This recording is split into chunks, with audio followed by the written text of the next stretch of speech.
Greetings, this is Doc Ock coming at you live and direct tonight from Black Facts Headquarters Central with another installment of Doc Ock at noon and 9. Oh, and I see I messed up something again tonight. Well, wouldn't be the first time now, would it? I tell you, it's hard to keep track of all the little buttons on this thing you got to press to get this thing just right.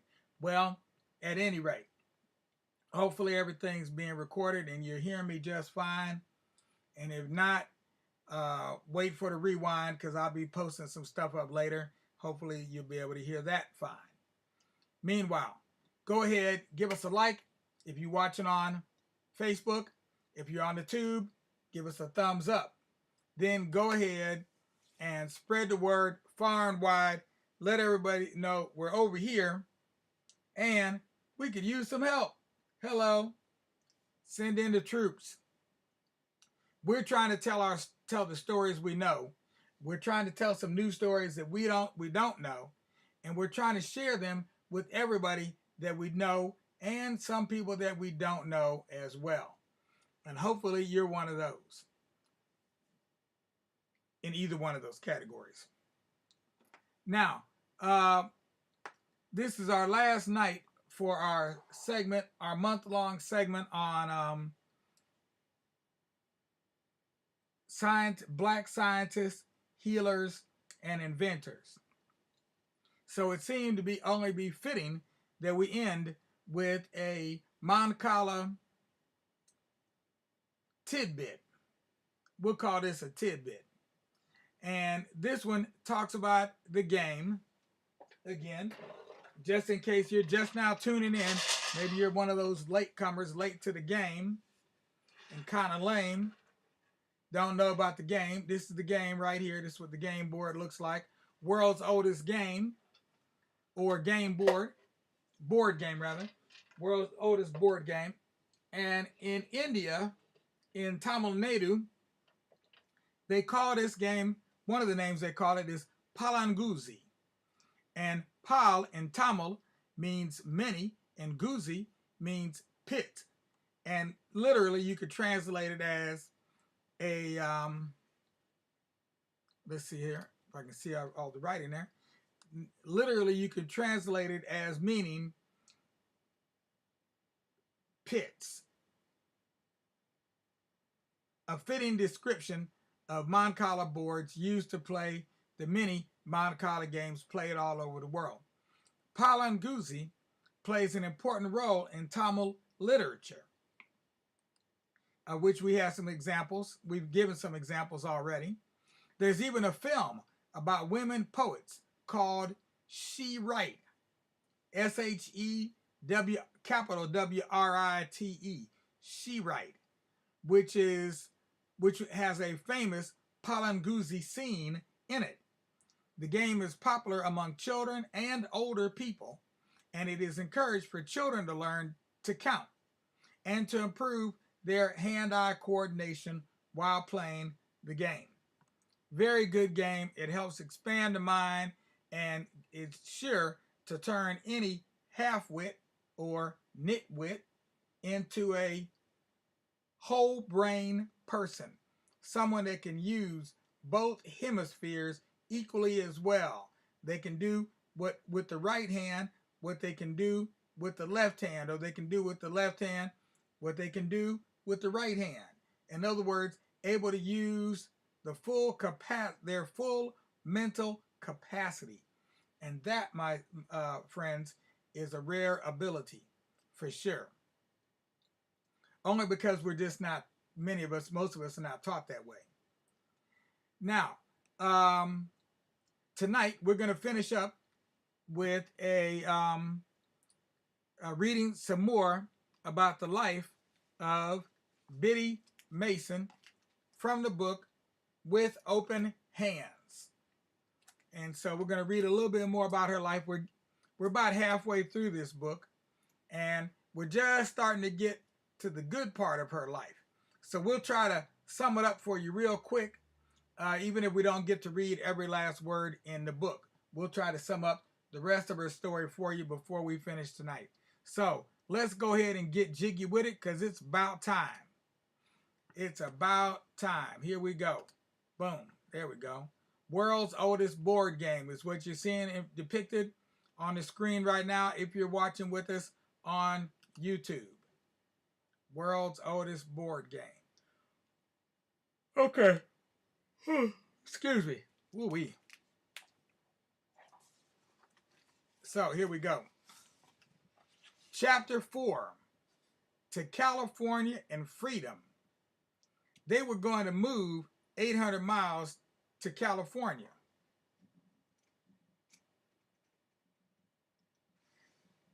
Almost 800 miles to California. 400 Mormons, including Robert M. Smith, were to start a new Mormon settlement close to the little village of Los Angeles, or Los Angeles as we call it, or some people say Los Angeles. There they would plant crops and moral values. The Smith family, their slaves, and all their animals left Salt Lake City in March 1851. They joined a train of that's odd. Won't show that one. They joined a long train of 150 wagons headed south toward Los Angeles. Biddy walked behind the Smith's wagons just like she did walking from Mississippi to Utah, herding the animals. But this time she didn't have to carry Harriet because Harriet was about 10 years old. No, excuse me. Harriet was 3 years old. Harriet was 3 years old, and they're going to take this 3-year-old on a walk, an 800-mile walk. Think about that. Anne was 7 years old, and Ellen was a teenager of 13. At first, the trip was easy. So many men had rushed to the California gold fields in 1849 that the trail was well marked with good places to camp. All went well for almost 200 miles. Then Biddy saw the wagons in front heading straight into the mountains.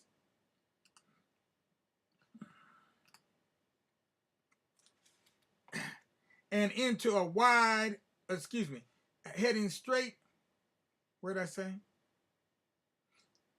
Heading straight into the mountains. They climbed up, down, and up again.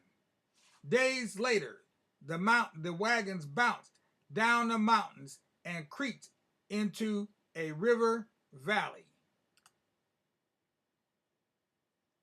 The wagons crawled up more mountains and across a desert. They crossed into California and another desert. They kept moving all night, trying to reach water. Some of the oxen couldn't pull any longer. Some were too weak to stand.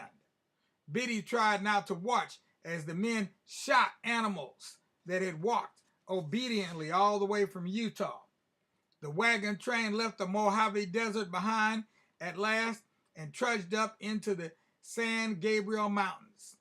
Finally, on an evening in early June, the wagons rumbled down out of the mountains and into a wide valley. Biddy caught her breath at its gentle beauty. The valley stretched out far in the distance with vineyards and fruit trees. Great herds of cattle and horses grazed. On the soft green hills, the wagon train stopped. This would be Biddy's new home. Biddy, at age 33, and her daughters settled into life in the new log cabin town of San Bernardino. Here, the Mormons and their slaves raised corn, wheat, vegetables, and chickens. Rebecca Smith was still sickly, and now she had 6 children. Biddy helped run the Smith household, care for the Smith children, and fetch and carry for Mrs. Smith. It was much more pleasant to be a pampered, quote-unquote, house slave. as Biddy said she was, than a mule driver. It was much easier than walking miles every day in a dust cloud or a rainstorm. It was much better than climbing mountains or slipping and crashing down stony trails. Most of Biddy's days were filled by other people's needs, but on Sundays, when she had some time for herself, Biddy probably took her daughters with her to explore the hills around San Bernardino. She found new plants and herbs to use in making medicines. She showed her daughters how to choose just the right plants, as her slave teachers back in Mississippi had shown her. It might be on those walks that Biddy thought about freedom. During the journey from Utah, she had met two black people in the wagon train who were not slaves. Elizabeth and Charles Rowan were free blacks going to California because they wanted to. Elizabeth had been freed by her Mormon master, and she had met and married Charles in Utah. It was possible, Biddy realized, to be black and not be a slave. By 1855, Biddy was beginning to think more about being free. She talked about freedom with her daughters, Ellen, age 17, Anne, age 11, and Harriet, age 7. She talked with Hannah, with other slaves, and with people who were already free. What would it mean, Biddy wondered? Where would they go? But she waited and thought some more.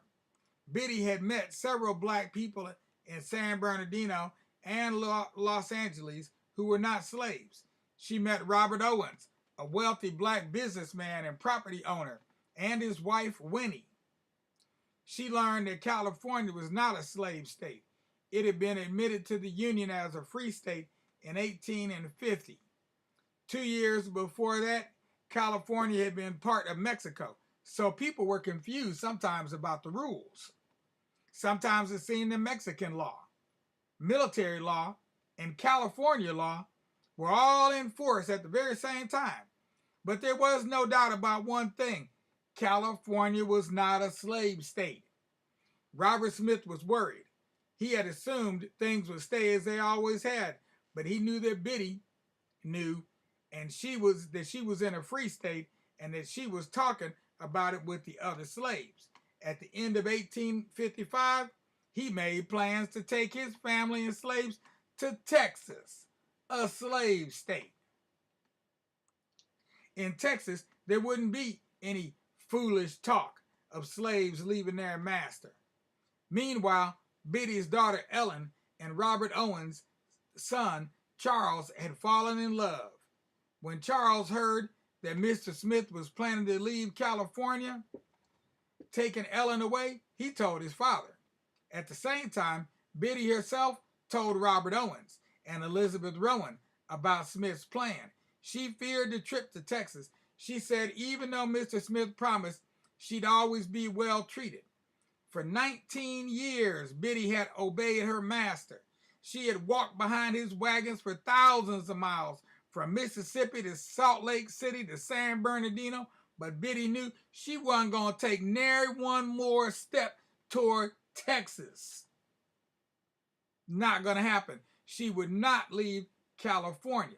But Biddy also knew that, knowing that Biddy knew that she and her daughters could stay there and be free, but she also knew that it was possible that he could run off with her daughters and leave her there by herself. Mr. Owens and Mrs. Rowan went straight to the LA County Sheriff. They told him that Smith was planning to take slaves out of California. In fact, Smith was already camped in the Santa Monica Mountains with his family and his 14 slaves on their way to Texas. The sheriff rode to Smith's camp.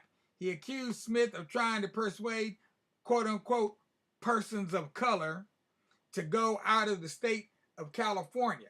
He took Biddy, Hannah, and their children to the county jail for their protection. Biddy feared what Mr. Smith might do next.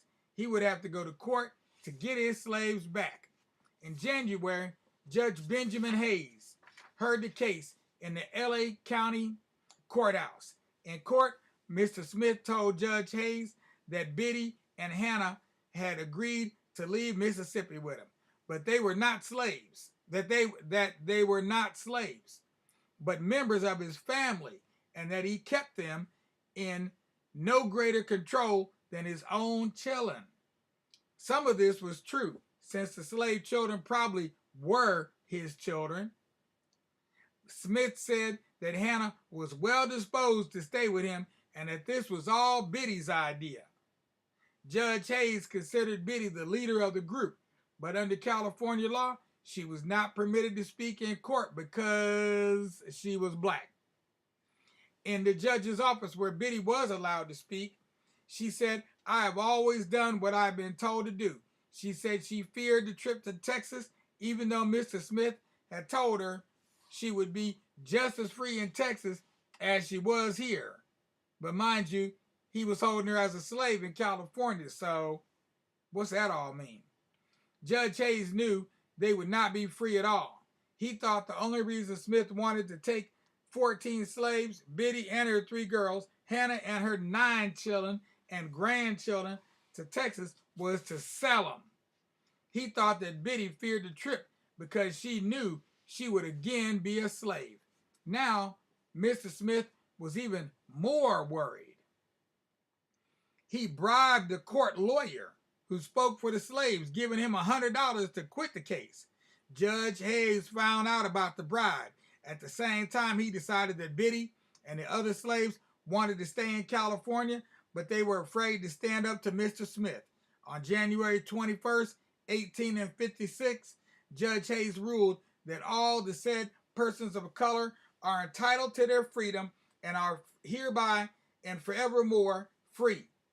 The former slaves, he said, should go to work for themselves in peace and without fear. Then he ordered Mr. Smith to pay all the court costs. This was too much for Mr. Smith. He fled California without his slaves and without paying the costs. Hannah took the last name Smith and returned to San Bernardino. Biddy did exactly what Judge Hayes said to do. She went to work for herself in peace and without fear. But first, she needed a last name of her own and a place to stay. She took the name Mason, perhaps from one of the Mormon trailblazers, and for the rest of her life was Biddy Mason. Then she accepted Robert Owen's offer to stay with his family in Los Angeles. She had 3 daughters to care for. She did not have 1 penny, but she had a plan. And that's what she put in motion at that point, was her plan. In the end, Biddy ended up being one of the first millionaires in Southern California. She also ended up owning a good portion of what is now downtown Los Angeles, some of the most valuable real estate on the planet Earth, period, dot. So if you go to Los Angeles, you can find a plaque with recognizing the fact that Biddy Mason used to live on that particular block. I'm not sure where the plaque is, but it's somewhere right downtown. I just can't remember the exact cross streets or the address or anything, but I know I've read about it before and I know it's down there. So that's something you'll have to look for. Oh, here it is here. On March 27, 1988, Los Angeles Mayor Tom Bradley, 3,000 members of the Fame Church, and members of Biddy Mason's family placed an impressive tombstone over her grave. And on November 16, 1989, a Biddy Mason memorial wall was unveiled on the site of her former homestead on 3rd and Spring Streets. Oh, wait a minute. I used to live on 3rd. Wait a minute. Did I live at 3rd and Spring? No, I don't think I lived at 3rd and Spring. I lived on another street, but real close to there, though. In downtown LA, the city declared this day to be Biddy Mason Day in Los Angeles. Biddy Mason gave with open hands and an open heart to any person in need. Her life is a gift to us all. So that's the gift we get here in the present from Biddy Mason in the past. So the past is important because the past is prologue the past does point the way toward the future. So never forget your past. Never forget who you're from, where you're from, and always, always keep your hands open when you pray. I never pray like this. See, if you pray like this and your blessings were to drop out the sky, guess what? You can't catch it because you got your hands closed. Open your hands up and you pray with your open hands like this. That way, if some blessings fall from the sky, you got your hands in the right position to catch those blessings. There you go. Lesson for you today from Doc Ock here at noon and 9. We're closing out. All you children out there know what to do. Don't make me have to give you a quiz because you're already a whiz. Whether I give you a quiz or not, you know your biz. And right now, your biz is to take your little head, lay it on your little pillow, on your little bed, close those your eyes and wait on that sun to rise. And when you feel those sunbeams beaming down on your eyes, you'll know that it's time for you to rise and shine, oh chillin' of mine. In the meantime, peace be with you all with justice, because peace without justice disgusts us.